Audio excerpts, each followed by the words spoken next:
अच्छा, अब इसका हमेशा आप याद रखेंगे, जिसमें आपको फंसाएगा ना दादा, वो डेप्रिसिएशन, गेन ऑन लॉस, मतलब नॉन करंट एसेट से रिलेटेड की चीजों में आपको फंसाएगा। तो मैं इसीलिए आपको पहले इसका फॉर्मेट बता देता हूँ। ये रहा आपका नॉन करंट एसेट, मशीन वगैरह आपको पता है।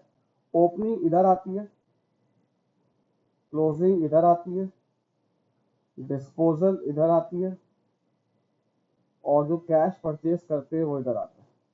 इसका मतलब है कैश फ्लो से रिलेटेड ये एक्टिविटी मेरे लिए इंपॉर्टेंट है, क्योंकि ये इन्वेस्टिंग एक्टिविटी में जाएगा, कैश जा रहा है। सेम ऐसे ही आपको पता है प्रोविजन फॉर डेप्रिसिएशन का अकाउंट, ओपनिंग इधर आता है, क्लोजिंग इधर आता है, जो एसेट डिस्पोज कर रहे हैं उसका डेप्रिसिएशन इधर आता है, क्योंकि वो अपने एसेट लेके डेप्रिसिएशन लेके जा रहा है, और डेप्रिसिएशन फॉर द ईयर इधर आता है। ये ऑब्वियसली बात है, प्रॉफिट के बाद ऐड होता है। अच्छा, उसके बाद कभी कभी बनता है नेट बुक वैल्यू का अकाउंट। जब आपको ये कॉस्ट और ये प्रोविजन फॉर डेप्रिसिएशन अलग अलग नहीं दी हुई है, ये सवाल जब आप देखेंगे तो आप जज करेंगे कि इसमें कौन सी चीज लग सकती है। ऐसा भी हो सकता है आपने सवाल यहां से स्टार्ट किया, आपने कहा यार कुछ चीजें मिसिंग है, तो फिर आप नेटबुक वैल्यू पे शिफ्ट हो जाएंगे। ये बिल्कुल वैसे ही बनेगा, ओपनिंग आ जाएगी, नेटबुक वैल्यू इधर, क्लोजिंग इधर, जो परचेज किया है वो इधर आएगा, ये हमारे कैलकुलेटर। जो डिस्पोज किया है अब उसकी नेटबुक वैल्यू इधर आएगी, और डेप्रिसिएशन इधर आएगा। अब डेप्रिसिएशन भी वो आपसे पूछ सकता है। बात समझ में आती है भाई? ये आएगा। अच्छा, उसके बाद जो आपका नॉर्मल डिस्पोजल का अकाउंट है,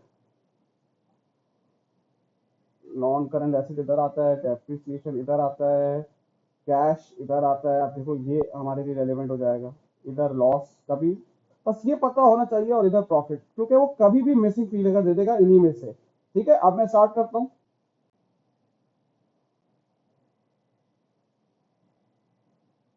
अब जैसे ये आपके पास आ गया, अब देखो उसमें से क्या क्या चीजें निकल रही हैं। पहले में एक मशीन बेची है, provision for depreciation, sold at a profit of 3,000। अब आप देखो, पहले तो मैं नॉन करंट एसेट का अकाउंट बनाऊंगा, मशीन का।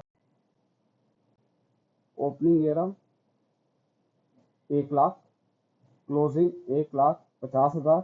वन मशीन कॉस्टिंग डिस्पोज की है, तो डिस्पोजल इधर आ जाएगा, कितना, 15,000।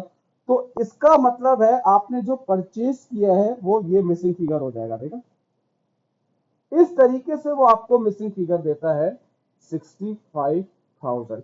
अब ये ऑब्वियसली सी बात है, कहां पर आएगा, ये आपकी इन्वेस्टिंग एक्टिविटीज में आएगा, purchase of non current asset 65,000। ठीक है। अब ऐसे ही मैं प्रोविजन फॉर डेप्रिसिएशन का बनाऊंगा। ओपनिंग इधर आएगा, क्लोजिंग इधर आएगा, डिस्पोजल डेप्रिसिएशन इधर आएगा, और डेप्रिसिएशन फॉर द ईयर इधर आएगा। चले भाई, ओपनिंग कितना दिया हुआ है, 30,000 दिया हुआ है। क्लोजिंग कितना दिया हुआ है, 40,000 दिया हुआ है। जो एसेट बेचा उसका डेप्रिसिएशन कितना दिया हुआ है, 5,000। तो डेप्रिसिएशन फॉर द ईयर ये आपका कितना आ जाएगा बेटा, 15,000। ये कहां पर आता है, प्रॉफिट के बाद ऐड करते ना डेप्रिसिएशन, ये आ जाएगा आपका 15,000। अब डिस्पोजल का अकाउंट, डिस्पोजल में एसेट इधर आता है 1 लाख, सॉरी जो एसेट बेचा है उसकी वैल्यू कितनी है, 15, उसका डेप्रिसिएशन कितना है, 5। और वो, अच्छा, जो सेल है वो नहीं दी गई, बल्कि प्रॉफिट दिया हुआ है। आपको पता है ना प्रॉफिट इधर पोस्ट होता है, 3,000। 15, 3, 18, 5, 15, 3 और 5 भी आ रहा है 13,000।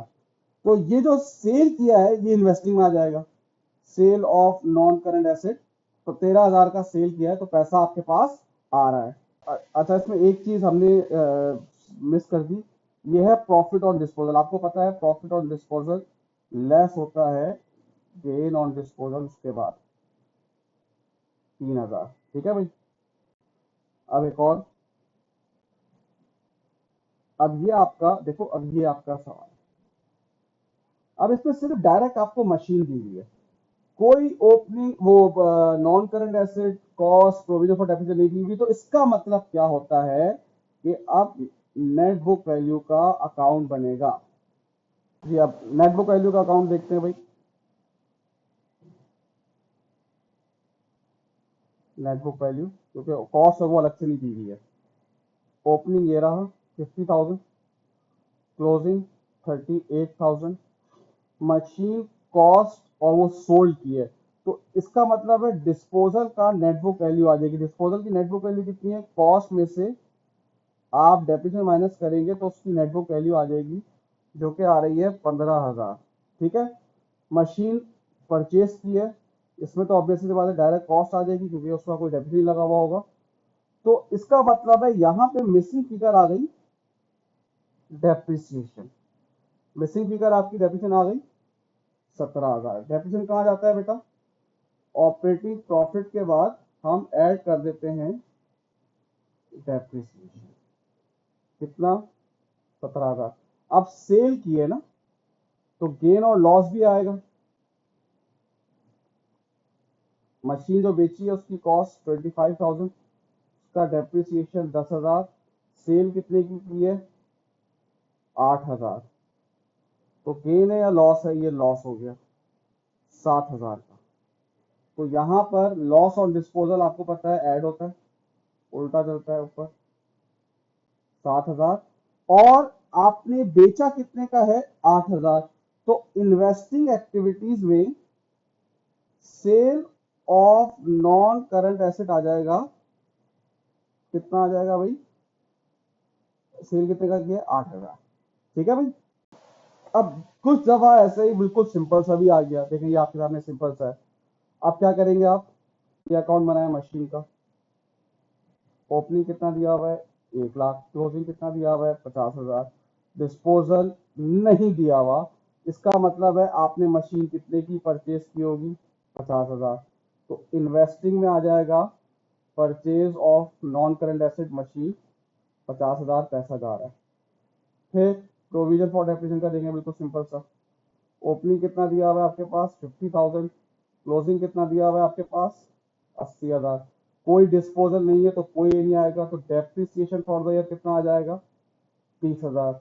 तो वो कहां पर आएगा, ऑपरेटिंग प्रॉफिट के बाद एड डेप्रिसिएशन 30,000। अब कभी कभी आपके पास इस तरीके से भी आ जाएंगे जो कि बड़ी ऐसा कोई वो नहीं है।